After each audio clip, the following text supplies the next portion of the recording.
Hi! In this lecture, we are going to talk about what a vision is and why you need one. We'll then move on to the importance of establishing clear objectives for your business and conclude discussing targets and segmentation. The first thing you need to define when planning your marketing strategy is your vision, a sort of mental picture or where you want to get a few months or years from now. It should function as a roadmap for your future. After having a clear picture in mind, you need to write it down and produce what is called a vision statement. In practical terms, the vision statement should indicate what you intend to achieve over time. The words you choose will guide each single one of your future activities. When you're uncertain about whether or not you should do something, you will simply have to ask yourself, is this going to help me achieve my vision? If the answer is no, then don't do it. As easy as that. This will help you stay focused on what really matters. Your goals and objectives should naturally flow out of your vision statement and should be both short-term and long-term. Setting concrete objectives will help you stay motivated every day. Think of specific, realistic, measurable goals and give yourself a time frame to achieve those goals. Only if you set clear goals will you be able to evaluate how you're doing. With digital marketing, this is particularly important.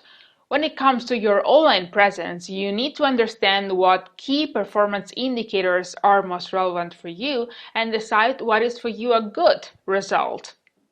Let's assume that an average of 10 people interact with each of your Facebook posts. Is it good?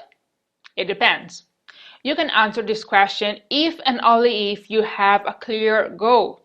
Maybe you've launched your Facebook page just a couple of days ago and your goal for the first month was to have 20 people interacting with each post. In that case, the answer would be, this is great.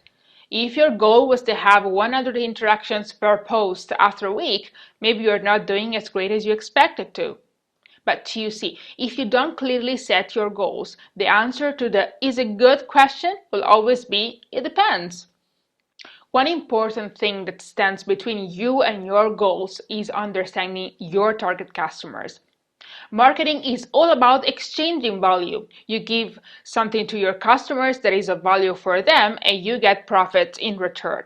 This means that you need to understand who exactly you want to address, whose needs you want to satisfy. To better understand the profile of your ideal customer, try to divide your target market into various meaningful segments. You can use various criteria as a basis for market segmentation. For example, geography, dividing potential customers by region or climate. Demographic data can also be used as a basis for segmentation. You can separate customers for their age, gender, or income levels. You can use psychographics, looking at things like lifestyle or personality. Or maybe usage rate. Are you looking at people who have already bought your product before or at first-time buyers? Choose the variables that you think are important for your product and your business. After carefully segmenting the target market, you may choose to target one or more of the segments you found. This process will help you define a strategy to market your product to each single segment that is much more effective than a one-size-fits-all approach. In our next lecture, we'll keep talking about how to define your marketing strategy. See you there.